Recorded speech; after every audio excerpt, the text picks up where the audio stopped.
Having liberated the hourglass and become keeper of time, my next task was to restart history. Not beholden to past events, I was free to craft a new era. It was with humility and restraint that I approached this blank canvas.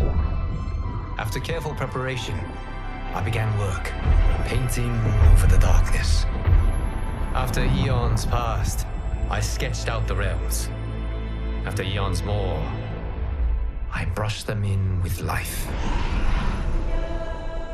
In my new era, all beings will have the opportunity to find peace. Whether or not they do will be their responsibility. For my power only permits me to begin this endeavor.